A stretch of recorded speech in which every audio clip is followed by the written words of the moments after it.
संत रामपाल जी महाराज एक ऐसे महान संत जिन्होंने अपनी सतभक्ति, तत्व ज्ञान, करुणा और सेवा के बल पर समाज में नई मिसाल कायम की है। संत रामपाल जी महाराज की अगुवाई में उनके सभी सतलोक आश्रमों से समाज कल्याण के अद्भुत कार्यों ने समाज को सुनहरे भविष्य की एक नई उम्मीद दिखाई है। संत रामपाल जी महाराज से नाम दीक्षा लेने के बाद लाखों लोगों की लाइलाज बीमारियां जैसे कैंसर, एड्स आदि ठीक हुई। संत जी के ज्ञान से प्रेरित होकर उनके अनुयायियों ने लाखों यूनिट रक्तदान किया। संत जी ने लाखों बहन बेटियों का दहेज मुक्त विवाह करवाया।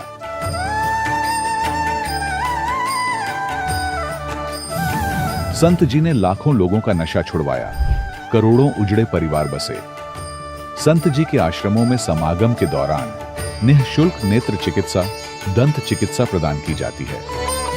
संत रामपाल जी महाराज द्वारा समय समय पर पर्यावरण संरक्षण के उद्देश्य से बड़े स्तर पर वृक्षारोपण किया जाता है। संत जी ने जरूरतमंदों को तत्काल राहत पहुंचाने के लिए एम्बुलेंस सेवा शुरू की। संत जी अपने अनुयायियों को देहदान के लिए प्रेरित करते हैं, जिससे मानवता की सेवा और चिकित्सा क्षेत्र में सुधार हो सके। संत रामपाल जी महाराज के सभी आश्रमों में हर रोज निःशुल्क भंडारा आयोजित किया जाता है, जहां हर वर्ग, हर जाति और हर धर्म के लोग एक साथ बैठकर भोजन करते हैं।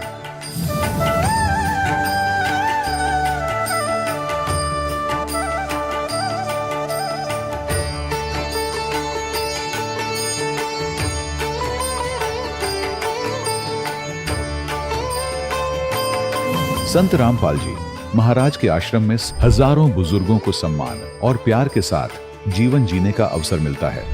उनके खाने, रहने और स्वास्थ्य की पूरी जिम्मेदारी संत रामपाल जी महाराज उठाते हैं।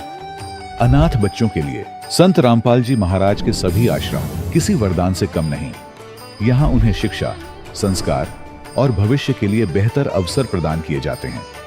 चाहे बाढ़ हो, भूकंप या महामारी, संत रामपाल जी महाराज और उनके अनुयायी हमेशा ही जरूरतमंदों के लिए सबसे आगे खड़े रहते हैं। कोविड महामारी के दौरान संत रामपाल जी महाराज के आश्रमों से करोड़ों लोगों के लिए भोजन, दवाइयां और जीवन रक्षक सामग्रियां उपलब्ध कराई गई। चाहे गरीब की मदद हो या किसी शोषित और पीड़ित वर्ग के हक और सम्मान की लड़ाई, संत रामपाल जी महाराज ने हमेशा ही उनकी दबी आवाज को सरकारों तक पहुंचाया है और उन्हें उचित न्याय दिलवाने में अहम भूमिका अदा की है। समाज में आध्यात्मिक और सामाजिक मूल्यों के प्रति जागरूकता लाने में संत रामपाल जी महाराज हर कदम पर मानवता के सच्चे सेवक साबित हुए हैं। संत रामपाल जी महाराज का जीवन हमें सिखाता है कि सच्ची सेवा वही है जो निस्वार्थ भाव से की जाए। आइए हम भी इस महान सेवा के कार्य में इस महान संत से जुड़ें और संत रामपाल जी महाराज से नाम दीक्षा लेकर अपने जीवन को धन्य बनाएं।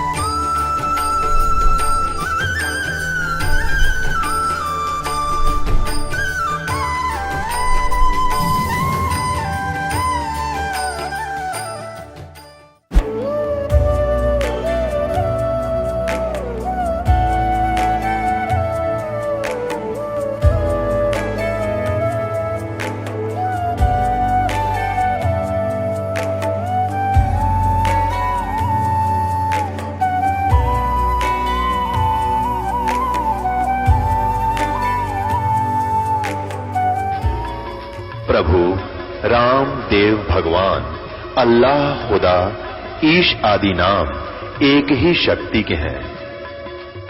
वो कैसा है, कहां है, कैसे मिलता है, किसने देखा है? ये प्रश्नवाचक चिन्ह पूर्ण रूप से हटाने के लिए अवश्य सुनिए जगत गुरु तत्वदर्शी संत रामपाल जी महाराज के अमृत वचन, सर्व पवित्र धर्मों के पवित्र शास्त्रों के आधार पर। दर्शकों, ये कहानी है राजू मेहता जी की, जो कि हजारीबाग जिला झारखंड के निवासी हैं। राजू मेहता जी पहले असंख्य मंदिरों, मूर्ति पूजा और परंपरागत साधनाओं में भटकते रहे। भारी धन खर्च करने के बावजूद भी उनके शरीर का रोग ठीक नहीं हो पा रहा था। पूरी रात जागते थे, नींद तक नहीं आती थी। डॉक्टरों ने हाथ खड़े कर दिए थे, लेकिन जब उन्होंने एक परम कल्याणकारी संत रामपाल जी महाराज जी से नाम दीक्षा ली तो इनके जीवन में अनेकों चमत्कार हुए। 14 दिनों के भीतर बिना किसी महंगी दवाई या ऑपरेशन के उनकी बीमारी पूरी तरह से खत्म हो गई। जो इलाज डॉक्टर नहीं कर सके वह सिर्फ नाम दीक्षा और सच्ची भक्ति से संभव हुआ। तो आइए जानते हैं राजू मेहता जी के इस सत्य घटना की पूरी सच्चाई। उनकी आप बताइए। नमस्कार सर। नमस्कार सर। सर क्या नाम है आपका? मेरा नाम राजू कुमार मेहता। राजू मेहता जी आप कहाँ से हैं? सर मैं हजारीबाग डिस्ट्रिक्ट झारखंड से। सर संत रामपाल जी महाराज जी से आपने नाम दीक्षा कब ली? सर 17 अगस्त 2021 को। सर संत रामपाल जी महाराज जी से नाम दीक्षा लेने से पहले क्या आप कोई भक्ति साधनाएं भी किया करते थे? सर संत रामपाल जी महाराज से नाम दीक्षा लेने से पहले मैं बहुत सारे ऐसे भक्ति करते थे, जैसे मूर्ति पूजा और मंदिर वगैरह में जाना। बहुत सारे ऐसे साधना जो करते थे हिंदू धर्म में, जो पीढ़ी दर पीढ़ी जो चलती आ रही थी। इसके अतिरिक्त हम भी करते थे सर। और करने के बाद फिर मतलब बहुत सारे ऐसे दुख आते जा रहे थे, जैसे कि हमको मतलब समझ में नहीं आ रहा था कि मैं क्या करूं। तो काफ़ी दिन से मैं परेशान था। तो फिर उस परेशानी को जब हमारे को पता चला, एक ज्ञान गंगा बुक के माध्यम से मेरे दोस्त ने बताया कि इस बुक को अगर आप पढ़िएगा तो इससे आसानी से आपका ये दुख मिट सकता है। तो मिटने के बाद फिर अच्छा लगा कि उस पुस्तक पढ़ने के बाद हमको ज्ञान समझ में आया। ज्ञान समझने के बाद मैं फिर गुरु जी का जो वीडियो उसको मैं सुनना स्टार्ट किया। संत रामपाल जी महाराज जी का जो वीडियो भी आता है इसका, वो भी वीडियो मैंने सुनना शुरू किया तो अच्छा लगा और काफ़ी अच्छा लगा। ज्ञान भी हमको अच्छा लगा। धीरे धीरे सुनते सुनते मेरा बीमारी भी ठीक होते गया। बस नाम दीक्षा लेने के बाद फिर हमारे बीमारी भी आसानी से ठीक हुआ। सर मैंने संत रामपाल जी महाराज जी का नाम, जैसे कि हम पहले पुस्तक पढ़े, उसके बाद वीडियो देखे। वीडियो देखने के बाद फिर मुझे ज्ञान हुआ। ज्ञान होने के बाद 5-6 महीने तक लगातार मैंने ये सब वीडियो देखा। देखने के बाद मैं साधना चैनल पे भी सुनता था 7:30 से 8:30 बजे तक। तो 1 घंटा मैं लाइव देखता था। उस लाइव में हमको समझ में आता था और मैं सुनते गया काफ़ी दिन तक। जब मेरे को समझ में आया तो मैं उस एक दिन ऐसा ही प्रेरणा हुआ कि हम झारखंड में नहीं रहते थे, हम रहते थे महाराष्ट्र में। महाराष्ट्र में काफ़ी जगह पे नामदान सेंटर है। मैंने पता किया पूना ज़िला में। वहाँ पे पता करने के बाद मुझे एक दिन प्रेरणा हुई कि हम जाएंगे और पहले आश्रम को पता करके आएंगे। फिर वहाँ जा कर के मैंने नाम दीक्षा ली। सर संत रामपाल जी महाराज जी से नाम दीक्षा लेने के बाद आपको क्या क्या लाभ प्राप्त हुए? सर संत रामपाल जी महाराज के नाम दीक्षा लेने के बाद सबसे पहला लाभ कि मोक्ष का मार्ग मिल गया, जो जन्म और मृत्यु का छुटकारा पाने के लिए। फिर दूसरा लाभ सर ये हमारे शरीर का जो रोग है, जैसे कि पेशाब की रास्ते से बहुत जलन होता था, इस बीमारी को काफ़ी दिन से हम परेशान थे। जब इस गुरु जी से दीक्षा डॉक्टर को दिखाने के बाद फिर भी ये सही से नहीं ठीक हो रहा था। जब मुझे बहुत परेशानी होते होते फिर मैं काफ़ी दिन तक सोचते रहा कि मेरा तबीयत कैसे ठीक होगी। बस मैं बहुत परेशान रहता था, रात से भी सो भी नहीं पाता था सही से, रात रात भर मैं जागता था। इस परेशानी को बहुत दिनों तक था, लेकिन फिर परमात्मा की दया हुई। धीरे धीरे जब गुरु जी से दीक्षा लेने लगे, ज्ञान सुनने के बाद ना हमको थोड़ा थोड़ा फिर आराम होने लगा। जब दीक्षा लिए तो फिर जड़ से मेरा 10-15 दिन के बाद ही ख़त्म हो गया। बीमारी कोई चीज़ का भी अभी दिक्कत नहीं हो रही है। सर मैं नशा, सबसे पहले मैं सिगरेट पीता था, उसके बाद धीरे धीरे दोस्तों के साथ जुआ भी खेलने लगा, शराब भी पीता था। शराब पीने के बाद फिर गांजा भी पीते थे। पीने के बाद भी बहुत सारे ऐसे भी जो बुराई, जो गलत नज़र से भी किसी बहन बेटी को देखना और सारे नशीली वस्तुओं को ये सब करना। लेकिन सब भूल पड़े थे कि कैसा था इस ज्ञान। लेकिन जब ज्ञान समझा तो फिर बहुत अच्छा लगा। फिर इससे हमको नशा भी छूट गया आसानी से। सर संत रामपाल जी महाराज जी से नाम दीक्षा लेने के बाद आपको बहुत सारे लाभ प्राप्त हुए, आपका नशा भी छूटा। तो संत रामपाल जी महाराज जी से नाम दीक्षा कैसे ली जा सकती है? सर संत रामपाल जी महाराज के नाम दीक्षा लेने के लिए हमारे गुरु जी जो संत रामपाल जी महाराज है चैनल पे चलता है 7:30 से 8:30 बजे तक। अगर आप उस लाइव देखते समय एक पीली पट्टी आता है, पीली पट्टी के ऊपर एक कॉन्टैक्ट नंबर रहता है, उस नंबर पे आप कॉन्टैक्ट करके आसानी से नाम दीक्षा ले सकते हैं। धन्यवाद सर। Thank you sir. दर्शकों, अभी आपने सुने संत रामपाल जी महाराज से दीक्षा प्राप्त करके सुखी हुए भक्त के अनुभव। अब देखिए जगत गुरु तत्वदर्शी संत रामपाल जी महाराज के मंगल प्रवचन। हम सुल्तानी नानक तारे दादू को उपदेश दिया, जात जुलाहा भेद न पाया वो काशी महे कबीर हुआ। अनंत कोटि ब्रह्मांड का एक रति नहीं भारे, सतगुरु पुरुष कबीर हैं कुल के सिरजनहार। आदरणीय नानक साहिब जी ने कहा, जो गुरु ग्रंथ साहिब के पृष्ठ नंबर 24 पर अंकित है वाणी कि एक सवान दुई सवानी नाल भलके भोकाई सदा ब्यार, कूड़ छुड़ा मूठा जूठा मरदार, ये धानक रूप रहा करतार। फाई तेरा एक नाम तारे संसार में एहो आस एहे आधार, और धानक रूप रहा करतार। फाई सूरत मलोकी वेश ए ठगवाड़ा ठगी देश, खरा सियाणा भौता भारी धानक रूप रहा करतार। आदरणीय नानक साहिब जी को फिर परमेश्वर ने उनको बेई नदी के किनारे वापस छोड़ दिया सशरीर। तो उसके बाद उन्होंने, परमात्मा ने सचखंड में कहा था कि मैं काशी में रहता हूँ, जुलाहे का काम दानक का काम करता हूँ, और सतनाम दूंगा, वहाँ आ जाना, सतनाम से मोक्ष होगा बच्चा, और कोई तरीका नहीं। तो नानक साहिब जी एक सुल्तानपुर शहर में एक नवाब के यहाँ मोदी खाने में नौकरी करते थे। वो नौकरी त्याग दी, सच्ची सरकार की नौकरी के लिए चल पड़े। बनारस में पहुंचे, जब देखा जो सचखंड में देखी थी जो सूरत, और वो देखा वहां एक जुलाहे के रूप में कपड़ा बुनते हुए, तब कहा था फाई सूरत मुल्क की वेश ए ठगवाड़ा ठगी देश, खरा सियाणा बहुता बार, ये धानक रूप रहा करता। कहा था ये बोली आत्माओं, देखो ये लोगों आओ, ये अपने आप को छुपाए बैठा है, ये ठग है, ये ठगवाड़ा है। प्यार में रो रो कर कह रहे थे, ये बैठा धानक रूप रहा करता और धानक रूप रहा करता। इसी प्रकार दादू साहिब जी ने कहा है कि जिन मुख को निज नाम दिया सोए सतगुर हमार, दादू दूसरा कोई नहीं ये कबीर सिरजनहार।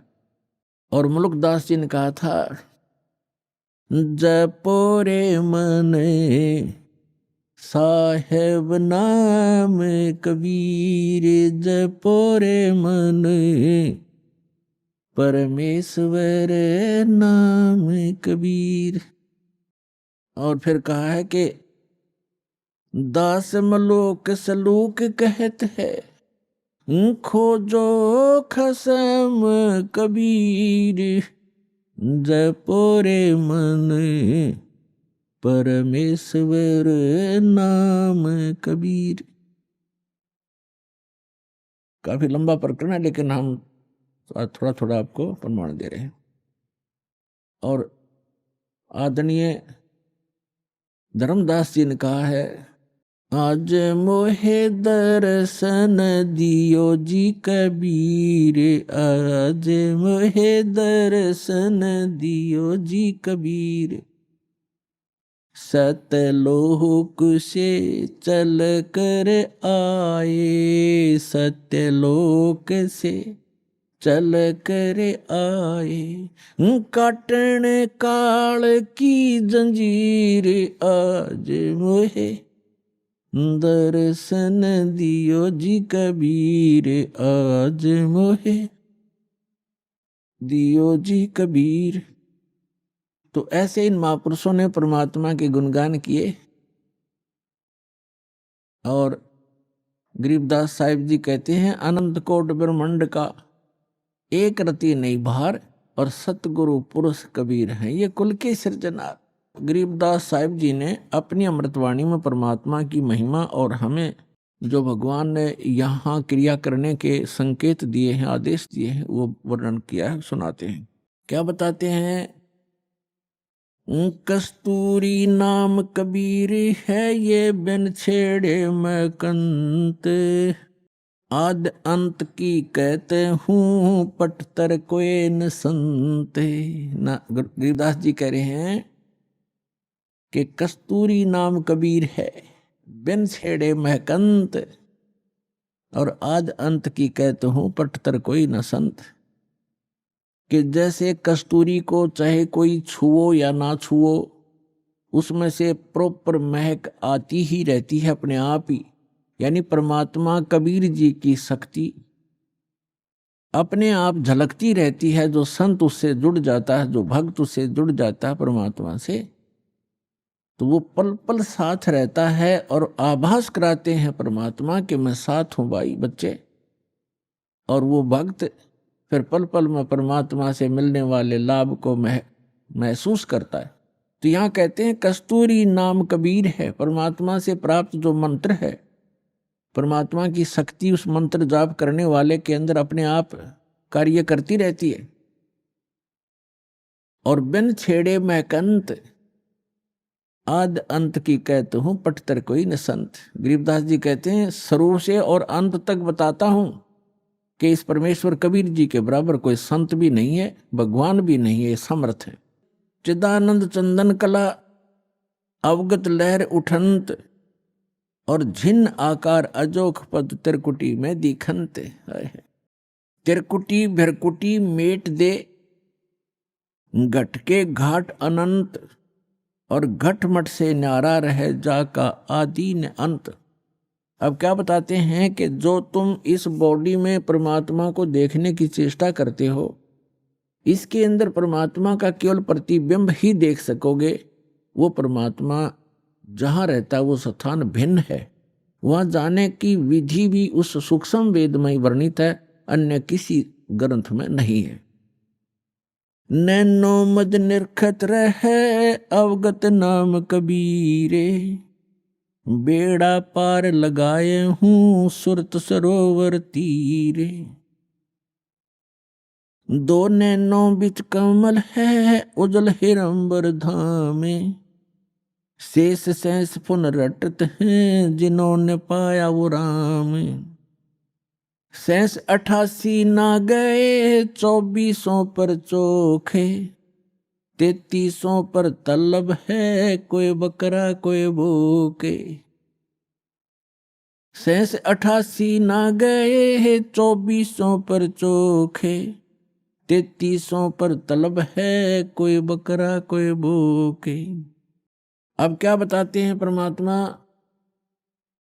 गरीबदास जी कह रहे हैं परमात्मा की महिमा के जिस स्थान पर हमने पहुंचना है, जहां जाने के बाद साधक को कोई जरा और मरण कष्ट नहीं रहता, वहां किसी चीज का अभाव नहीं है, वो सुख सागर है। वहां जाने की जो साधना है वो या तो परमात्मा स्वयं आकर बताते हैं या उन महापुरुषों को प्राप्त थी, जिनके विषय में दास ने अभी आपके सामने उनके शुभ नाम बताए।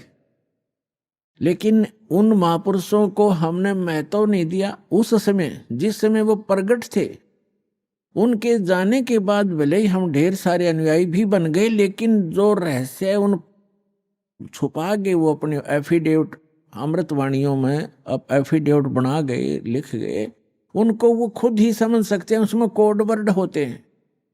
उसके बाद उनके जाने के बाद बहुत ज्यादा अनुयायी भी बन गए, लेकिन उनके उन संकेतों को नहीं समझ सके। उन महापुरुषों के सब महापुरुषों ने क्या कहना चाहा था, समाज ने स्वीकार किया नहीं। देख सकते हैं आप आदरणीय नानक साहिब जी के उस समय कितने अनुयायी थे जब वो वर्तमान में थे, बहुत ही नाम मात्र थे। उनके जाने के बाद आप देख रहे थे करोड़ों की संख्या में सिख बन गए, शिष्य बन गए। अब वो उस समय अगर वर्तमान थे, उस समय कोई पूछने वाला ढंग से उनसे अर्ज करते तो वो रहस्य बता देते, लेकिन उस समय हम उनकी कीमत को समझ नहीं सके। ऐसे ही कबीर परमेश्वर आए थे, उस समय लोगों ने परमात्मा को समझा नहीं, वहां की जनता ने, तो परमात्मा अपना कोड वर्ड लिख कर चले गए। ऐसे ही गरीबदास साहिब जी को, मुल्कदास साहिब जी को, दादू साहिब जी को मिले, उस समय उनकी कोई किसी ना पूछने की मैं तो नहीं दिया, जिस कारण से वो अपने कोड वर्ड छुपा कर चले गए। अब उन सभी सांकेतिक शब्दों को, उन अद्भुत रहस्यों को उजागर करने की बुद्धि इस दास को दी कबीर भगवान ने। तो सभी सदग्रंथों की, सभी महापुरुषों के शुभ संकेत हैं और रहस्य में संकेत है, उनको बताने के लिए इस दास पर मेहर करी है और वो आपको अब रूबरू कर रहा है। इसका लाभ उठाओ। अब क्या बताते हैं कि जो ज्ञान परमात्मा स्वयं आकर बताता है वो है मूल ज्ञान, तत्व ज्ञान। और उसको ना समझकर ये 88,000 ऋषि कहते शेष 88 ही ना गए और 2400 पर चौखे। 88,000 ऋषि माने जाते हैं सनातन धर्म के अनुसार और 24 अवतार माने जाते हैं। 25वां अभी आना शेष है। तो ये बता रहे हैं कि आप बात करते हो अपनी इन साधनाओं को से पार होने की, वो 88,000 ऋषि नहीं पहुंचे और ये 24 अवतार भी उस स्थान को प्राप्त नहीं कर सके। और 33 करोड़ देवता माने जाते हैं। कहते हैं 3300 पर तलब है, कोई बकरा कोई बोक है। सुर नर मुनिजन 33 करोड़ी, बंदे सभी नरंजन डोरी। ये 33 करोड़ देवता ये सब काल की डोर से बंधे हुए हैं, इनको यथार्थ ज्ञान नहीं। अपनात्मा अब यहाँ एक बहुत बड़ी शंका पैदा हो जाती है भक्त को कि 88,000 ऋषि ऐसे महापुरुष कहलाते हैं और वो भी पार नहीं हुए।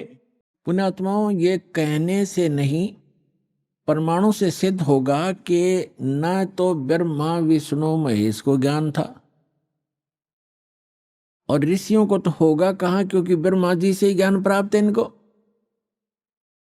अब एक शब्द दास ने परमात्मा की अमर वाणी से, गरीबदास जी की वाणी से बोला है कि शेष 88 नहीं गए और 2400 पर चौक, 3300 पर तलब है, कोई बकरा कोई बोक। यानी 33 करोड़ देवता, 88,000 ऋषि, 24 अवतार जो अभी तक आ चुके, ये मोक्ष प्राप्ति नहीं कर सके। क्यों नहीं कर सके? क्योंकि इनके पास अध्यात्म ज्ञान नहीं था, वो तत्व ज्ञान नहीं था जो श्रीमद् भगवत गीता अध्याय नंबर 4 के श्लोक नंबर 32 में कहा है कि सच्चिदानंद घन ब्रह्म की वाणी में वो अमृत ज्ञान, वो तत्व ज्ञान है जो उन्होंने अपने मुख कमल से बोला है। उसमें विस्तार के साथ साधना लिखी है, यज्ञ यानी धार्मिक अनुष्ठानों की जानकारी बताई है। उसको जानने के बाद मोक्ष प्राप्ति होगी। चौथे अध्याय के 34वें श्लोक में गीता ज्ञानदाता कहता है कि अर्जुन,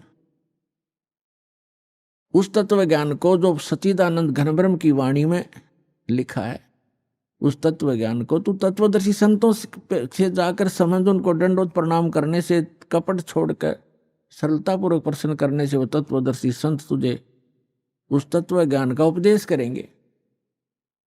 तो इसे सिद्ध है कि गीता ज्ञान दाता भी उस तत्व ज्ञान से अपरिचित है, और तत्व ज्ञान से अपरिचित है तो मोक्ष कहां से होगा उनका? तो ये अंडरस्टूड है पुण्यात्माओं कि अभी तक इन ऋषि महर्षियों और इन देवताओं को कख भी पता नहीं था अध्यात्म मार्ग का।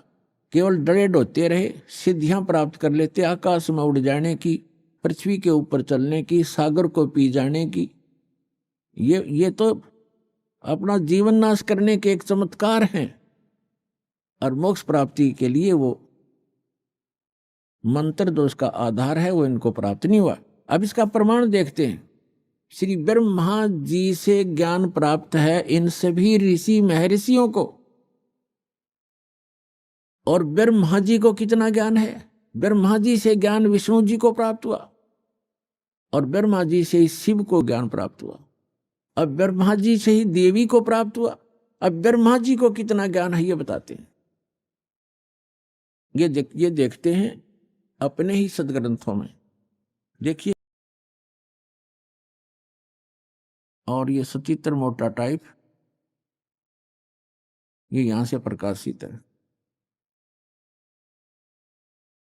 इसके कौन है संपादक? हनुमान प्रसाद पोदार, चमनलाल गोस्वामी, और ये गीता प्रेस गोरखपुर से प्रकाशित है।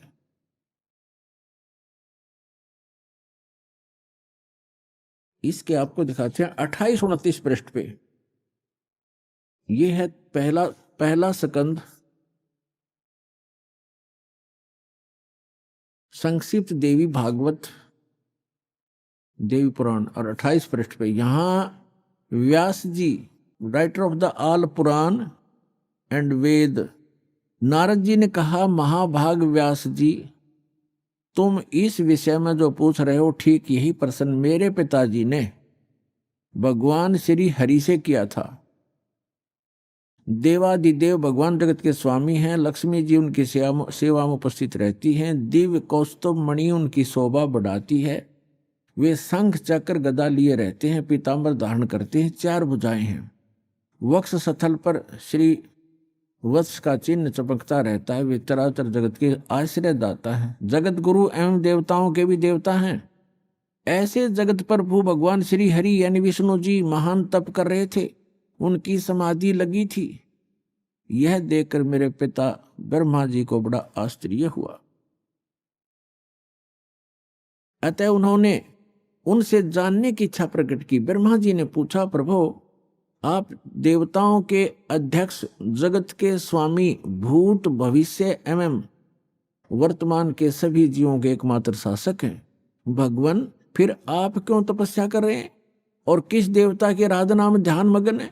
मुझे असीम आश्चर्य तो ये हो रहा कि आप देवेश्वर एवं सारे संसार के शासक होते हुए भी समाधि लगाए बैठे हैं। ब्रह्मा जी के विनीत वचन सुनकर भगवान श्री हरि उनसे कहने लगे, भगवान ब्रह्मन सावधान होकर सुनो, मैं अपने मन का विचार व्यक्त करता हूं। देवता, दानव और मानव सब यही जानते हैं कि तुम सृष्टि करते हो, मैं पालन करता हूं और संकर संहार क्या करते हैं, किंतु फिर भी वेद के पारगामी पुरुष अपनी युक्ति से यह सिद्ध करते हैं कि रचने, पालने और संहार करने की यह योग्यता जो हमें मिली है, इसकी अधिष्ठात्री शक्ति देवी है। वे कहते हैं कि संसार की सृष्टि करने के लिए तुम में राजसी शक्ति का संचार हुआ है, मुझे सात्विक शक्ति मिली है और रुद्र में तामसी शक्ति का आविर्भाव हुआ है। उस शक्ति के अभाव से तुम इस संसार की सृष्टि नहीं कर सकते, मैं पालन करने में सफल नहीं हो सकता और रुद्र से भी संहार कार्य होना भी संभव नहीं। ब्रह्मा जी, हम सभी उस शक्ति के सहारे ही अपने कार्य में सदा सफल होते आए। सुवर्त, प्रत्यक्ष और परोक्ष दोनों उदाहरण में तुमको तुम्हारे सामने रखता हूं, सुनो। यह निश्चित है कि उस शक्ति के अधीन होकर ही मैं शेष नाग की सैया पर सोता हूं और सृष्टि करने का अवसर आते ही जाग जाता हूं। मैं सदा तप करने में लगा रहता हूं, उस शक्ति के शासन से कभी मुक्त नहीं रह सकता। कभी अवसर मिला तो लक्ष्मी के साथ सुखपूर्वक समय बिताने का सौभाग्य प्राप्त होता है। मैं कभी तो दानों के साथ युद्ध करता हूं, अखिल जगत को भय पहुंचाने वाले दैत्यों के विकराल शरीरों को शांत करना मेरा परम कर्तव्य हो जाता है। फिर यहां बताया है, मुझे सब प्रकार से शक्ति के यानी दुर्गा के अधीन होकर रहना पड़ता है। उन्हीं भगवती शक्ति का यानी दुर्गा जी का मैं निरंतर ध्यान किया करता हूं, मैं उसी की भक्ति करता हूं, साधना करता हूं। ब्रह्मा जी, मेरी जानकारी में, मेरे स्पिरिचुअल नॉलेज में इन भगवती शक्ति से यानी दुर्गा जी से बढ़कर दूसरा कोई देवता नहीं, भगवान नहीं। अपने आत्मा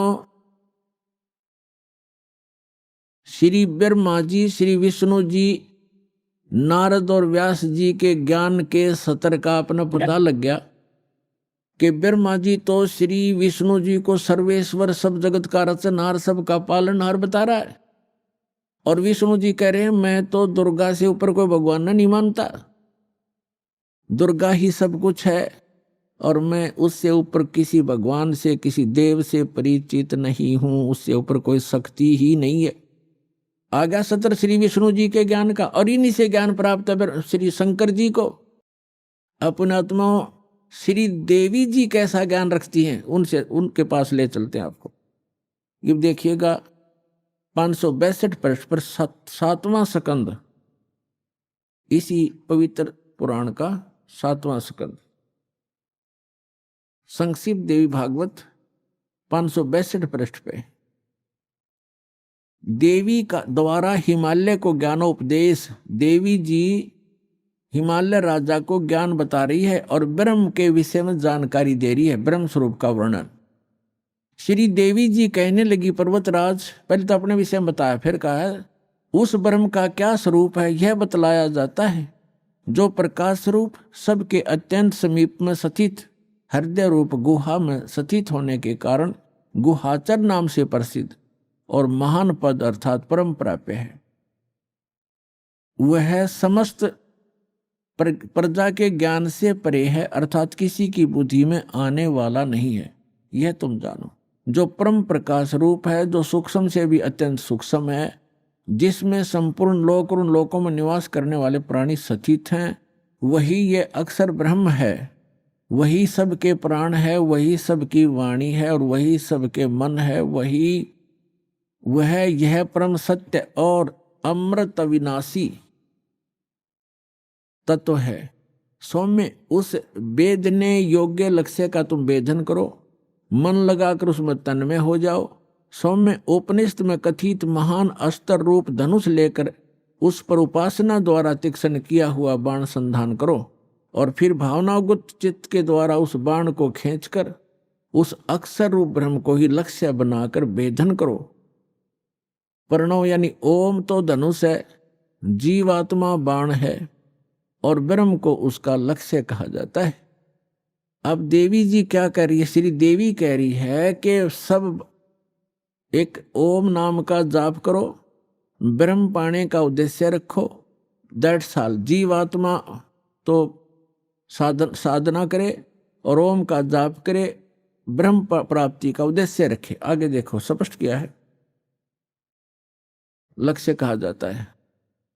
उस एकमात्र परमात्मा को ही जाने, यानी ब्रह्म की ही भक्ति करें। देवी जी कह रही है दूसरी सब बातों को छोड़ दे। दुर्गा जी, देवी जी अपनी साधना को भी करने से मना कर रही है, केवल ब्रह्म की पूजा करो।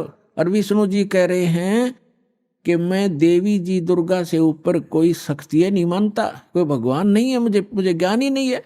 तो ये पार खाक होंगे जिनको हम एक समर्थ शक्ति और भगवान मान के पूजा करते थे, वो खुद कहते हैं मैं भगवान, वो दुर्गा से ऊपर कोई भगवान नहीं जानता, इससे ऊपर कोई शक्ति नहीं। और दुर्गा कह रही है कि ब्रह्म की पूजा करो और सब बातें छोड़ दो, मेरी पूजा भी छोड़ दो।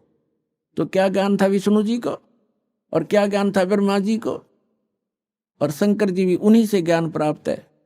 तो इनसे पता चलेगा, जो दास शब्द बोल रहा है और इस परमात्मा ने अपनी वाणी में लिखा है कि 88 नहीं गए और 2400 पर चौक और 3300 पर तलब है, कोई बकरा कोई बोक है।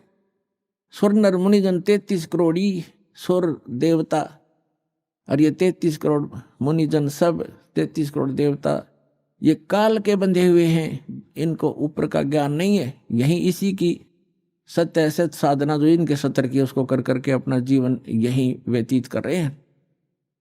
अब दुर्गा जी क्या बता रही है? उस एकमात्र परमात्मा को ही जाने, दूसरी सब बातों को छोड़ दे, यही अमृत रूप परमात्मा के पास पहुंचाने वाला पुल है। संसार समुद्र से पार होकर अमृत स्वरूप परमात्मा को प्राप्त कराने का यही सुलभ साधन है। इस आत्मा का ओम के जप के साथ ध्यान करो ब्रह्म का, और इससे अज्ञान में अंधकार से सर्वथा परे और संसार समुद्र से उस पार जो ब्रह्म है उसको पा जाओगे। ओम का जाप करो, ब्रह्म पाने का उद्देश्य रखो, उस ब्रह्म को पा जाओगे, तुम्हारा कल्याण हो। और वो कहाँ रहता है ब्रह्म? यह सबका आत्मा ब्रह्म लोक रूप दिव्य आकाश में स्थित है। अब देवी ने, दुर्गा जी ने यह स्पष्ट कर दिया है कि मेरी भक्ति भी छोड़ दो, केवल एक ब्रह्म की पूजा करो। और वो ब्रह्म ओम नाम का ओम नाम जाप, उसका नथिंग एल्स। और वो कहाँ रहता है? ब्रह्मलोक में। बस देवी जी ने जो साधना बताई है वो अपने से भी अन्य भगवान बताया है ब्रह्म, उसका केवल एक ओम मंत्र बताया है। ओम मंत्र के जाप से कहाँ जाएगा प्राणी? ब्रह्म लोक में चले जाओगे, तुम्हारा कल्याण हो। इतना कल्याण हो सकता है ओम से। अब गीता ज्ञान दाता ये ब्रह्म है। गीता अध्याय नंबर 8 के श्लोक नंबर 13 में गीता ज्ञान दाता कहता है ओम इति एकाक्षरम ब्रह्म व्यवहारण मामनुसमरण ये प्रयाति तजंदेहम सयाति परमाम गति। माम ब्रह्म, ये अनुवाद करता हूं ना, थोड़ी गलती कर रखी है इसमें। मुझ ब्रह्म का केवल एक ओम मंत्र है। आपको दिखाते हैं श्रीमद् भगवत गीता, देखिएगा। ये जयदयाल गोविंद का इसके अनुवादक हैं और गीता प्रेस गुरुपुर से ये प्रकाशित है। गीता अध्याय नंबर 8 के श्लोक नंबर 13 में आपको दिखाते हैं। श्रीमद् भगवत गीता अध्याय 8 और श्लोक नंबर 13 में। इसमें हम संस्कृत भी पढ़ेंगे। ओम इति एकाक्षरम ब्रह्म व्यवहारण मामनुसमरण ये प्रयाति तजंदेहम सयाति परमाम गतिम। ये क्या कहता है? माम ब्रह्म, मुझ ब्रह्म का केवल एक ओम अक्षर है। ओम यह एक अक्षर है, नथिंग एल्स। उच्चारण करके सिमरण करता हुआ ये प्रयाति तजंदेहम, जो शरीर त्याग कर जाता है ओम नाम का सिमरण करता हुआ, सयाति परमाम गतिम, वह है ओम से मिलने वाली परम गति को प्राप्त होता है। ये श्री देवी जी ने देवी पुराण में स्पष्ट कर दिया है। ओम नाम का जाप करने वाला ब्रह्म की साधना करता है, ब्रह्म को प्राप्त होता है, वो ब्रह्म लोक में रहता है। अब श्रीमद् भगवद गीता अध्याय नंबर 8 के श्लोक नंबर 16 में कहा है कि ब्रह्म लोक में गए हुए साधक भी फिर लौटकर पुनरावर्ती माते हैं, उनकी जन्म मृत्यु होती है, वो मोक्ष प्राप्त नहीं कर सकते, पूर्ण मोक्ष प्राप्ति नहीं कर सकते। देखिएगा श्रीमद् भगवत गीता अध्याय नंबर 8 के और श्लोक नंबर 16 में, हे अर्जुन, ब्रह्म लोक पर्यंत सब लोग पुनरावर्ती में हैं। यहां देखना, इन स्टार लगा रखे इस पे, स्टार यहां है। अर्थात जिनको प्राप्त होकर यानी ब्रह्म लोक में जाकर पीछे संसार में आना पड़े, ऐसे पुनरावर्ती कही गई है। ब्रह्मलोक पर्यंत यानी ब्रह्मलोक तक जितने भी लोक हैं, उनमें गए हुए प्राणी वहां जाकर वापस आते हैं। और ये सिद्ध होगा। अब यहाँ थोड़ा सा ये अज्ञानी विचलित कर देंगे आपको कि इसमें ये लिखा आगे कि मुझे प्राप्त होकर पुनर्जन्म नहीं होता, गीता ज्ञानदाता कहता है। यहां ये अनुवाद गलत किया इन्होंने, देखिएगा, क्योंकि ये कंसेप्ट क्लियर करना पड़ेगा। अब 8 का गीता अध्याय नंबर 8 का श्लोक 16 पढ़ रहे हैं हम। हे अर्जुन, ब्रह्मलोक पर्यंत सब लोग पुनरावर्ती में हैं। पुनरावर्ती माने वहां जिनको प्राप्त होकर पीछे संसार में आना पड़े, ऐसे लोग हैं ये। परंतु यहां लिखा है परंतु हे कुंती पुत्र, मुझको प्राप्त होकर पुनर्जन्म नहीं होता। अब यहां अनुवाद गलत किया है, विदते का अर्थ लिख दिया होता। विद जो विदता माने है, एक विद धातु से बना है। ये विद धातु, विद माने जानना होता है। विदते माने जो न विदते माने जो ये नहीं जानते कि ब्रह्मलोक में गए हुए प्राणी भी पुनरावर्ती में होते हैं, वो मुझे प्राप्त होकर भी पुनर्जन्म को प्राप्त करते रहते हैं। अर्जुन, इसका अर्थ ये बनता, इन्होंने गलत कर रखा है। इसका अर्थ ये बनता है जो ये नहीं जानते कि ब्रह्मलोक में गए हुए प्राणी भी पुनरावर्ती में है, वहां गए हुए भी उनका पुनर्जन्म होता ही है, तो वो मुझे प्राप्त होकर भी, मेरी साधना करके भी वो पुनरावर्ती में ही हैं, उनका पुनर्जन्म है। अर्जुन, जो ये नहीं जानते, ये देखो फिर आप समझ में आएगा आपको।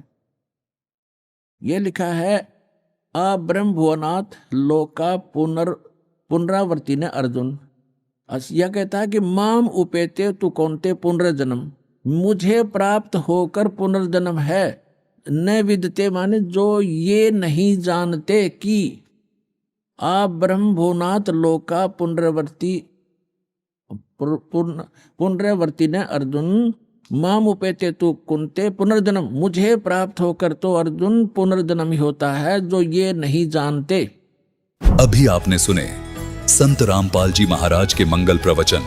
आइए अब सुनते हैं संत रामपाल जी महाराज से नाम दीक्षा लेकर सतभक्ति करके अद्भुत लाभ प्राप्त करने वाले अनुयायी के विचार। नमस्कार दर्शकों, आत्मा के सच्चे साथी हैं परमात्मा।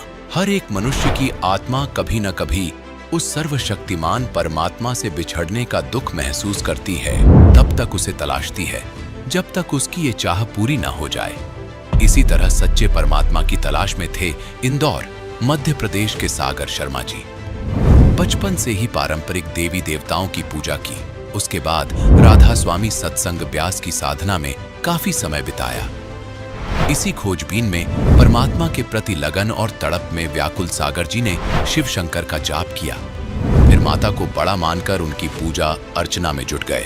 स्वयं एक संत बन गए और बहुत से लोगों के दुख भी दूर किए। परंतु सच्चे परमात्मा की तलाश अभी भी अधूरी थी, जिसके चलते सागर जी को एक ऐसे संत के सत्संग प्रवचन सुनने को मिले जिनके ज्ञान के सामने सागर जी का संत मत का ज्ञान ऐसे फीका था जैसे मानो हिमालय के सामने पत्थर का टुकड़ा हो। दर्शकों, सागर जी की परमात्मा पाने की तलाश पूरी करने वाले वह महान संत हैं जगत गुरु संत रामपाल जी महाराज, जिनके द्वारा प्राप्त सत भक्ति से सागर जी को अपने आध्यात्मिक और सांसारिक जीवन में अद्भुत लाभ प्राप्त हुए हैं, जिसका विवरण अब आप स्वयं ही सुनिए। सागर जी की मुंह जुबानी परमात्मा की तलाश में व्याकुल इस भक्त की सच्ची कहानी। नमस्कार सर। नमस्कार सर। सर क्या नाम है आपका? सागर शर्मा है जी। सर कहाँ से आए हैं आप? एमपी इंदौर से। सर संत रामपाल जी महाराज से नाम दीक्षा आपने कब ली? मैंने संत तत्वदर्शी संत रामपाल जी महाराज से 5/8/2016 को ली सर। सर संत रामपाल जी महाराज से नाम दीक्षा लेने से पहले आप क्या भक्ति साधनाएं करते थे? हाँ जी, संत रामपाल जी महाराज से नाम दीक्षा लेने से पहले मैंने बहुत सारी भक्तियाँ की। गणेश जी की पूजा करना, देवी देवता की पूजा करना, भैरू महाराज पूजना, ये सारी पूजाएं करते थे। इसके बाद में हमारे जो दादाजी थे वो राधा स्वामी संत व्यास से जुड़े हुए थे और 1980 से राधा स्वामी डेरा व्यास में उनके साथ जाता था और छोटा सा होने के कारण दादाजी के साथ जाता था, वहाँ की सेवा भी करते थे। तो हमारे अंदर भी ऐसा भाव आए, क्योंकि बचपन से हमारे दादाजी के साथ में हम जाया करते थे कि यार हमको भी भक्ति करना चाहिए, तो हम भी लाइन में लगे। तो वहाँ पे एक नेम है कि 18 साल से कम उम्र वाले को है जो नाम नहीं दिया जाता, क्यों उनको भक्ति करने का अधिकार नहीं है क्या? मैं राधा स्वामी वाले से पूछता हूँ कि 18 साल से पहले अगर उसकी मृत्यु हो जाए तो क्या हाल होगा? वो तो गया बेचारा, उसका तो जीवन खराब हो गया ना। ये सारी चीज़ें सर जी में हमारे दिमाग में थी। तो इसके बाद में हमको नाम नहीं दिया गया, लाइन से बाहर निकाल दिया गया। शादी होने के बाद पूरे परिवार सहित राधा स्वामी सत्संग ब्यास में आया और मेरे जो वहाँ पे गांव पे घर था हाट पिपलिया में, तो सर वो मैंने घर जो मात्र 25,000 में बेच दिया, क्योंकि मेरे को तो सिर्फ परमात्मा से मतलब था और परमात्मा की ही चाहत थी। और उस चक्कर में मैंने सर 25,000 में जो घर बेचा, राधा स्वामी सत्संग सेवा में वो 20,000 रुपये डाल दिए और 5,000 रुपये मेरे खर्चे के लिए रख लिए थे। और मेरे को वहाँ से उनने सेवा से थोड़े दिन बाद 2 साल 3 साल मैंने सेवा करी। इसके बाद वहाँ से मेरे को मजबूरन सेवा से बाहर निकलना पड़ा। और बाहर आने के बाद छोटे छोटे बच्चे थे, हमारी स्थिति बड़ी खराब थी। और इस बीच में सब मेरे अंदर से जो परमात्मा से मिलने की जो प्रेरणा थी, वो जो परमात्मा से मिलने का जो मेरे अंदर वो प्रेम था भगत जी, वो प्रेम सब खत्म हो गया। क्योंकि मेरे साथ वहाँ के जो भी है सेवादारों ने अच्छा व्यवहार नहीं किया। इसके बाद में हमारे इंदौर में एक खजराना गांव है, खजराने में महाकाली का मंदिर है। हम दर्शन करने गए, बड़े गणपति जी का दर्शन करा, फिर महाकाली जी का दर्शन करने गया। जब काली जी का दर्शन करने गए तो हमने देखा कि वहाँ पर काली माँ के है, जो काली माँ है बहुत बड़ी मूर्ति थी, और काली माँ के पैर के नीचे वो शंकर जी सोया। तो मन की जिसकी अपन पूजा कर रहे हैं, जिसको महेश्वर महामहेश्वर अनिवार्यनाशी और निराकार जिसको मानते हैं, जिसका आकार नहीं है, और वो तो ये माता जी के चरणों में पड़ा। तो माता जी बड़ी की ये बड़ा है। तो इसमें हमारा थोड़ा टेंशन हुआ। तो हमने कहा चलो होगा। वहाँ से आए घर पे, फिर एक दो चार से बात करी तो एक ने बोला कि यार पास के गांव में एक बहुत अच्छी माता जी आती है, बोले आप उनके पास चलो और आपकी शंका का पूरा समाधान हो जाएगा। तो वहाँ गए तो माता जी से आई, किसी को शरीर में आई माता जी, उससे बात करी तो माता जी ने की बेटा इधर आ। अब मैं गया, सामने खड़ा हुआ, बोले बेटा मेरे से क्यों नाराज है? मन की माँ आपसे नाराज नहीं हूँ मैं तो मेरी ज़िंदगी से नाराज़ हूँ, मेरे जो अंदर मेरे भाव है उससे नाराज़ हूँ, मेरे ना जाने मेरे साथ क्या क्या हो रहा है। तो बोले घबराए मैं बेटा, किसी रोज़ मैं तेरे घर आऊँगी, ऐसा देवी ने बोला। अब थोड़े दिन बाद में उसका फ़ोन आया, जिसके बाद माता जी आती थी, बेटा बोले मेरे साथ नहाने चल रहे हो पंडित जी? मन की हाँ चलूँगा। तो उसके साथ नहाने गए तो वो उसने मेरे ऊपर माता जी चढ़ा दी। अब माता जी चढ़ा दी बड़ी जोर से, हम मोहित थर थर काँपने लग गए और ऐसे, और मेरे शरीर में माता जी आने लग गई। जब माता जी आती थी धीरे धीरे हम संत बन गए, पूजा पाठ करते थे, यहाँ तक कि दाढ़ी उडी बड़ी थी, बाल थे, और उनकी पूजा करना चालू कर दी। अब पूजा करते करते भगत जी सभी आते थे, सबका दुख दूर होता था। किसी का गाय ढोर चोरी हो जाता तो वहीं बैठे बैठे हम बता देते थे हाथ से करके कि जा तेरी गाय वहाँ खड़ी है, वहाँ लेके आ जा। तो वो बंदा जाता था तो उसकी गाय लेके आ जाता था, और किसी के सिर पर हाथ धरते थे तो उसकी जो जितना दुख था, बुखार होती या कोई जो वो दुख दूर हो जाता बहुत सारी। तो इस चक्कर में हमारे यहाँ लाइनें लगने लग गई। तो शाम को माता जी आती तो बैठक करते थे, और यहाँ तक कि लोगों का पानी तक बताते थे जमीन में, एक एक इंची बता देते थे कि इतनी दूर पे पानी इतना पे लगाना। इसी बीच में हमारे दो तीन तीन चार चार भगत भी हो गए थे, सब संभाल करते थे। माता जी बहुत भयंकर आती थी और सबका काम करती थी। इसी बीच में हमने गोद भराने वाला है, जिसको बच्चा बच्ची नहीं होते थे, तो जिसको 30-35 साल हो गए और शादी के, और उसको बच्चा तक नहीं हुआ, तो हमने गोद भर के, और मैंने क्या हो तो वो जो भी आती थी माता जी आती थी, क्या मालूम क्या था, वो भरती थी, उनने गोद भरी और उसको वो बच्चा भी हुआ। आज भगत जी मैंने कम से कम 15 गोद भरी माता जी के नाम से। आज उनकी 15 ही बच्चे खेल रहे हैं। देखिए मेरा ये फोटो है, जो पहले मैं संत था और लोगों की समस्या का समाधान करता था और सबको आशीर्वाद दे के जो भी उनके दुख दर्द दूर करता था। ये देख सकते हैं आप पे मेरे पुराने वाले फ़ोटो हैं, ये देखिए मेरे पुराने वाले फ़ोटो है जो मैं संत था पहले। और जो मेरे को माता जी आती थी, ये जो माता जी के फ़ोटो हैं, ये देखिए, ये ज़बान वबान काटती थी, सारा काम था। सर फिर आप संत रामपाल जी महाराज की शरण में कैसे आए? सर जी ऐसा है, संत तो बन गया था, लेकिन फिर भी कहीं न कहीं हमको परमात्मा की चाहत थी। फिर इस बीच में हम गरबा भी करवाते थे, और गरबा कराने के लिए हमको एक मेमोरी कार्ड भरा के लाया, जिसमें से हमको 12-13 गरबी भरवा के लानी थी। उसमें से 9 गरबी सिलेक्ट करनी थी।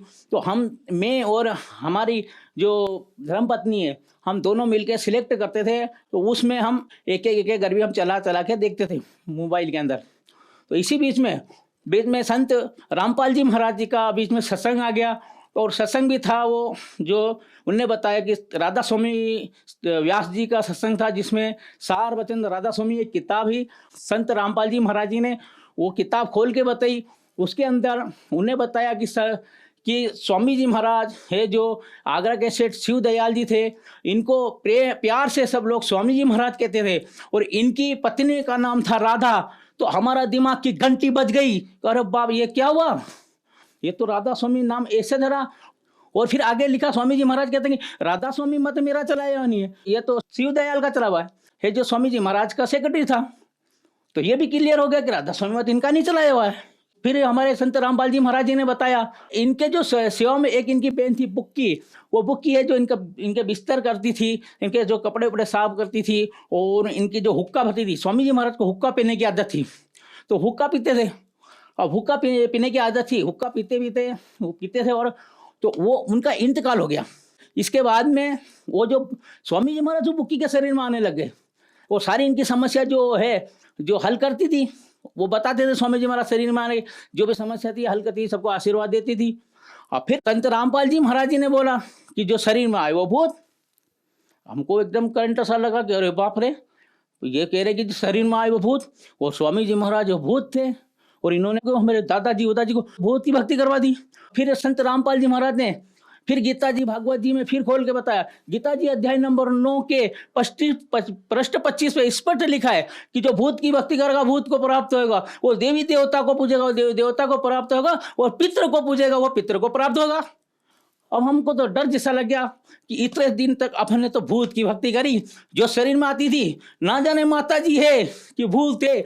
हमने हमारी धर्म पत्नी को बोला कि अब हम तो बहुत बुरे फंस गए, कौन है ये देवी है कि भूत है कि प्रीत है। और वो भूत देवी के नाम से घूम रहा था और देवी के नाम से सारा काम कर रहा था। अब वो माता जी के नाम से भूत घूम रहा था मेरे शरीर के अंदर। फिर हमने देखा कि यार ये आखिर सत्संग कर कौन रहा है, हमको नहीं मालूम था कि सत्संग किसका है।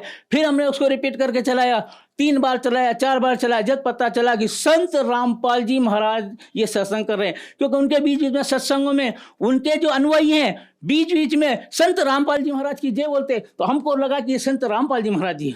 इसके बाद फिर मैंने चाय पत्ती बेचने गया हाट पिपलिया, हमारा हाट पिपलिया गाँव पे। फिर मेरे को अच्छी प्यास लगी जोर से, तो क्या करें, कहाँ पानी पीने जाएं।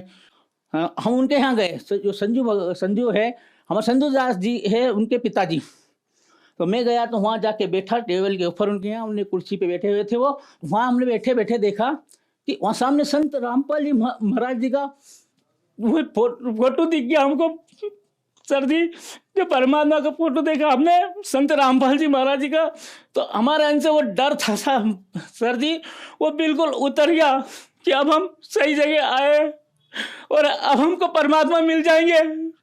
फिर हमने सर जी से पूछा कि सर जी इनके बारे में आप बताइए। तो वो हमको ज्ञान गंगा पुस्तक खोल के बैठ गए। तो फिर उनका लड़का है जो संजू भगत जी है मेरे पास हाथ बैठे और उनने ज्ञान गंगा जो खोल के दिखाई। ज्ञान गंगा में प्रश्न नंबर 20 पर सृष्टि रचना बताई उनने कि ब्रह्मा विष्णु कौन है, कि कौन ब्रह्मा है कौन विष्णु है, उनकी स्थिति बताई कि स्थिति क्या है संसार में और ये क्या है, और पूर्ण परमात्मा कौन है, और सारी चीज़ें उनने बताई। तो हमने सृष्टि रचना देखकर हमारे दिमाग की घंटी बज गई कि वास्तव में परमात्मा तो ये है जो कबीर साहेब ही है। फिर हमको वो संजू भगत जी है जो हमको संत रामपाल जी महाराज का आश्रम जिला इंदौर मध्य प्रदेश में है, और वहाँ पे वो हमको नामदान के लिए ले गए। तो फिर मैंने वहाँ जाके संत रामपाल जी महाराज से नाम दीक्षा ली। सर आप पहले राधा स्वामी पंथ में जुड़े थे, फिर माता जी की भक्ति करते थे और फिर खुद आप एक महंत बन गए, फिर आप संत रामपाल जी महाराज की शरण में आए। तो क्या संत रामपाल जी महाराज की शरण में आने के बाद आपको कुछ लाभ मिले? क्या कुछ परमात्मा की अनुभूति मिली जो आप परमात्मा को खोज रहे थे? क्या आपको परमात्मा मिला या कुछ लाभ मिले? सर सर्वप्रथम तो हमको संत रामपाल जी महाराज की भक्ति मिली, उस परम पिता परमेश्वर के पास जाने का रास्ता मिला, तरीका मिला और साधन मिला। और इसके बाद में भगत जी सबसे पहला लाभ तो हमको ये हुआ। और दूसरा लाभ में भगत जी कि मेरे को सबसे बड़ी बीमारी थी कि मेरे को बवासीर की बीमारी थी, और बवासीर के द्वारा मैं सुबह लेटिंग जाता था तो सारी सीटें लाल कर देता था और बहुत सारा खून निकलता था। उससे मैं ग्रहित था, बहुत परेशान था। लेकिन इसके बाद में जब मैंने संत रामपाल जी महाराज जी जो मंत्र दिए, उन मंत्र की 2 महीने तक भक्ति साधना की और उनके मंत्र जाप किए, उससे वो मेरे जो बीमारी थोड़ी कम हुई। लेकिन डॉक्टर ने बोल दिया था कि इसका ऑपरेशन करना पड़ेगा। अब ऑपरेशन करना पड़ेगा तो सब मैं तो डर गया कि मैं ऑपरेशन तो मैं नहीं करूंगा, हम संत रामपाल जी महाराज जी के शरण में होते हुए ऑपरेशन कराएंगे।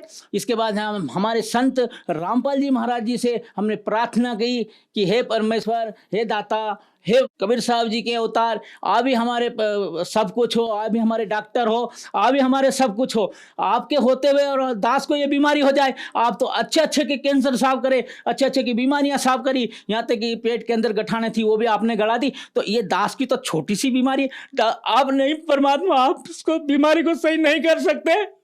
हमने प्रार्थना लगी, परमात्मा को सच्चा दंडवत प्रणाम किया सर जी, और जब प्रणाम करा तो परमात्मा की दया से, और रात को हम रोते हुए सो गए।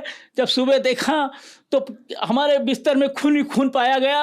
हमारे संत रामपाल जी महाराज जी ने रात को ऐसा चीरा लगवाया, ऐसा चीरा लगाया कि मैं दास के लिए डॉक्टर बन के आ गए। और आज भगत जी वो बीमारी जड़ से चली गई, कुछ भी नहीं है और हम स्वस्थ हैं। और तीसरा लाभ सांस की बीमारी, एक दिन सांस की बीमारी होते हुए, अभी गर्मी की बात है तो गर्मी में मेरे को ज़्यादा सांस हो गया था, ये पीठ दुखने लगी, छाती दुखने लग गई और सारा तो हमारे में ज़्यादा ब्लड प्रेशर बढ़ गया, 280 ब्लड प्रेशर बढ़ गया और हमारी आँख मीचाने लगी। हमारे परिवार वाले गाड़ी में पटक कर और फिर ले गए हॉस्पिटल ले गए। डॉक्टर साहब ने बोला कि अगर 5 मिनट नहीं लाते तो बोले इनको अटैक में चले जाते और इनको आपको भर्ती करना पड़ेगा, यहाँ आज रात रुकना पड़ेगा, इनको भर्ती करना पड़ेगा। फिर हमने सोचा कि संत रामपाल जी की शरण में होते हुए हम भर्ती हो जाएं, हमारा ये नहीं हो सकता। फिर हमने वहीं प्रार्थना लगाई और इस घर वाली है उससे बोला कि मेरे को घर ले चल और मेरे को यहाँ नहीं रहना है, हम मेरे परमात्मा सही करेंगे, मैं तो यहाँ पे भर्ती नहीं होना है।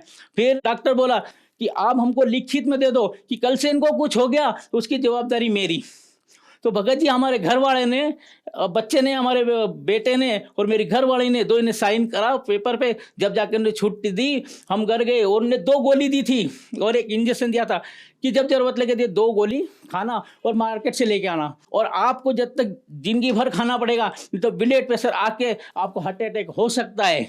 तो वो गोली के चक्कर में सारे मार्केट में घूम गए, सारी रात में इंदौर की एक मेडिकल स्टोर ढूंढ ली पर वो गोली नहीं मिली। हम घर गए, हमने परमात्मा की 2 प्रसाद ली, जो रेवड़ी दाने देते हैं वो खाए, अमृत जल लिया और संत रामपाल जी महाराज के फोटो छोटा सा है घर में आसन बना रखा है, उस पर हमने प्रणाम करा और कहा कि परमात्मा आपके सिवा हमारा कोई नहीं है, जिस रोज से आपने हमको नाम दीक्षा दी ये दास तुम्हारा हुआ। हमने प्रणाम करा, थोड़ी देर बाद में हमारा ब्लड प्रेशर कम हो गया और भगत जी आज तक खूब मैं चिड़ाव भी चढ़ता हूँ, सब करता हूँ और खूब मोटरसाइकिल भी चलाता हूँ, लेकिन आज तक ना तो ब्लड प्रेशर बढ़ा ना कुछ भी नहीं हुआ भगत जी, और हम बिल्कुल स्वस्थ हैं, अभी आपके सामने खड़े हुए हैं। और जो डॉक्टर ने जो गोली 2 बताई थी वो आज तक भी नहीं खाता हूँ मैं, और वो जो इंजेक्शन दिया था वो आज भी इंजेक्शन मेरे पास रखा हुआ है और उन्हें कि ये लगाना, लेकिन वो इंजेक्शन की भी जरूरत नहीं पड़ी और ना तो गोली की जरूरत पड़ी और दास संतनाथ है संत रामपाल जी की दया से। और भगत जी क्या सुनाऊँ हमारे संत रामपाल जी महाराज के बारे में, उन्हें ऐसे ऐसे लाभ किए। दास का छोटा सा घर था, आगे मंदिर था और हम पूजा पाठ भी करते थे और पीछे हम छोटे से कमरे में रहते थे, लेकिन आज संत रामपाल जी महाराज की शरण में आने के बाद हमको 3 मंजिल मकान बना हुआ है और सामने है जो आज 12-13 लाख में हमने प्लाट लिया है और उस पर भी मकान का काम चल रहा है। और आज दास के यहाँ 2 गाड़ी है और बच्चा है जो गैरेज का काम करता है। पहले इतना काम नहीं चलता था, माता जी के पास रोज कहता था माता जी आज मेरे पास गाड़ी नहीं है, घर का खर्चा कैसे चलेगा, लेकिन संत रामपाल जी महाराज जी के शरण में आने से आज 12-13 गाड़ी हमारे घर के सामने खड़ी रहती है। इतना उसका धंधा चलता है, इतना परमात्मा की दया है जो आज मौज कर रखा है। परमात्मा ने हम लोगों पर बहुत दया कर रखी है और इस क्या सुना उनके और भी बहुत से लाभ परमात्मा दिए। हमारी पत्नी को जब रोहतक भंडारा था तो बीमार थी, पीलिया था, सारा चीज थी। भगत जी ये दास तो 10 दिन पहले ही परमात्मा की सेवा पे चला गया था, उन्हें वहाँ से फ़ोन लगाया कि मेरी बहुत तबीयत खराब है और मैं परमात्मा की शरण में नहीं आ सकती, तो उनने है जो टिकट के पैसे दिए थे मैं दे के गया था भगत लोग को कि ये बस के किराया है, मेरी है जो पत्नी को लेके आना, लेकिन मेरी पत्नी बीमार थी, पीलिया भी था और बुखार बहुत तेज थी, तो उसके कारण वो लोग नहीं ले जाएंगे, बोले आप वहाँ कुछ हो गया तो कौन जवाबदारी लेगा।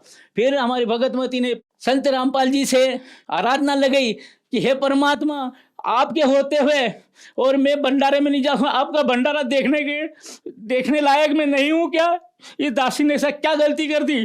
तो संत रामपाल जी महाराज शाम को रात में वो कबीर साहिब जी के रूप में सफ़ेद कपड़े में आए और हमारी पत्नी के ऊपर ऐसा हाथ रखा और बिल्कुल सुबह स्वस्थ हो गई और परमात्मा की दया से और वो शरण में चली गई। और हमारी भगतमती को आज शुगर है, 450 शुगर है, लेकिन आज भी बुक सेवा करती है, सबके साथ जाती है, बैग में बुक लेके भगती है और दुकान पे बैठती है, दिन भर परमात्मा की भक्ति करती है और मौज करती है। धन्यवाद सर। धन्यवाद जी।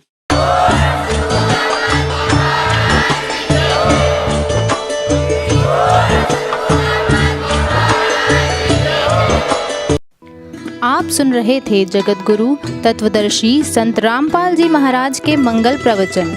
अधिक जानकारी के लिए संपर्क करें।